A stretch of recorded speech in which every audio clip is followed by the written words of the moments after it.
अस्सलाम वालेकुम। क्लास 6 हमने की प्रीवियस क्लास में जो है वो सेल्स को स्टडी किया था और सेल्स की जो है वो दो टाइप्स होती हैं, प्लांट सेल्स और एनिमल सेल्स। आज हम स्ट्रक्चर ऑफ प्लांट सेल्स यानी कि प्लांट सेल के स्ट्रक्चर को स्टडी करने जा रहे हैं।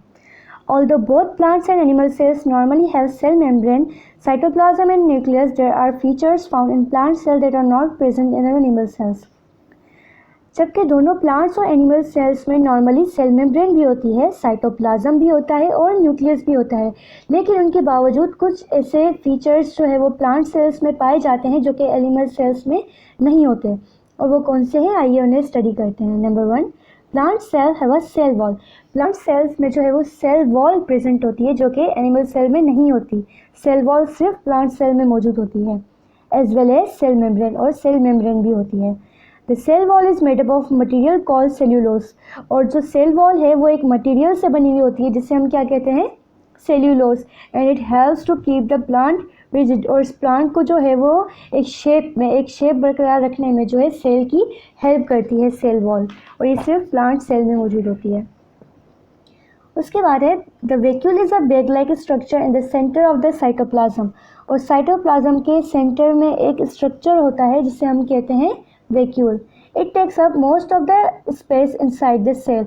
और ये सेल की जो है ज़्यादातर जो है स्पेस है वो वैक्यूल ही ले लेता है। यहाँ पे आपको दिख रहा होगा, डायग्राम भी देखिए, वैक्यूल और सेल का बहुत ज़्यादा हिस्सा जो है वो वैक्यूल ने घेरा हुआ है। It contains a solution of sugars and salt. ये सॉल्ट्स और शुगर्स का सोल्यूशन कंटेन करता है। This solution is called cell sap. और इसके अंदर सॉल्ट और शुगर्स का सोल्यूशन होता है और उस सोल्यूशन को हम लोग क्या कहते हैं, cell sap. The cell sap pushes the cytoplasm up against the cell wall to keep the cell rigid. उसके बाद जो है वो यहाँ पे भी यही बात आ गई कि सेल सेप जो है वो साइटोप्लाज्म को जो है वो पुश करता है कि वो सेल वॉल से जाके पुश हो जाए, मतलब कि फिर से सेल जो है वो अपनी शेप बरकरार रख सके। उसके बाद है क्लोरोप्लास्ट। क्लोरोप्लास्ट, और ये सारी चीज़ें एनिमल सेल्स में नहीं होती, ठीक है, आपको याद रखना है ये सारी चीज़ें सिर्फ प्लांट सेल्स में होती हैं। Chloroplast contain the green pigment chlorophyll. Chloroplast जो है वो क्लोरोप्लास्ट के बहुत ज़्यादा जो है वो दूसरे भी पिगमेंट्स होते हैं, लेकिन हमें बताया गया है कंटेन द ग्रीन पिगमेंट।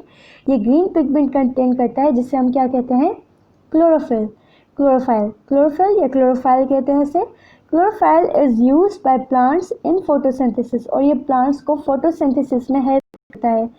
ये प्लांट का जो है ये ग्रीन पार्ट होता है, जो हमारे ग्रीन, जैसे कि हमारे प्लांट्स के लीफ हो गए या ग्रीन स्टेम हो गई, उसके अंदर जो है वो क्लोरोफिल प्रेजेंट होता है और ये प्लांट को फोटोसिंथेसिस के प्रोसेस में हेल्प करता है। फोटोसिंथेसिस आपको पता होगा, प्लांट्स जो हमारी अपनी जो है वो फूड सिंथेसिस करता है उस प्रोसेस को फोटोसिंथेसिस कहते हैं। The process by which plant make their own food, बताया गया है जिस प्रोसेस से प्लांट अपना फूड बनाते हैं। और सी पेज नंबर 24 पे इन्होंने पूरा प्रोसेस भी बताया हुआ होगा। आइए पेज नंबर 24 ओपन करते हैं। यहाँ पे फोटोसिंथेसिस का प्रोसेस बताया हुआ है, अगर आपको इंटरेस्ट हो पढ़ने में तो आप यहाँ पढ़ लीजिएगा। It is important to remember that unlike many animals, plants do not have a skeleton. और ये हमें याद रखना है कि बहुत सारे एनिमल्स की तरह जो है वो प्लांट्स में स्केलेटन या बोन्स नहीं होती। They keep their shape because of the cell wall. और उनकी जो शेप बरकरार रहती है वो सेल वॉल की वजह से होती है। एंड द सेल सेप, और सेल सेप की वजह से होती है।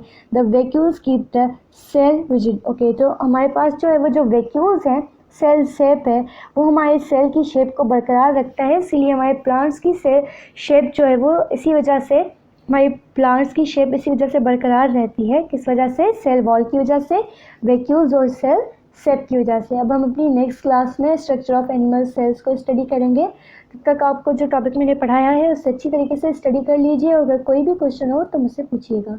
अल्लाह हाफिज़।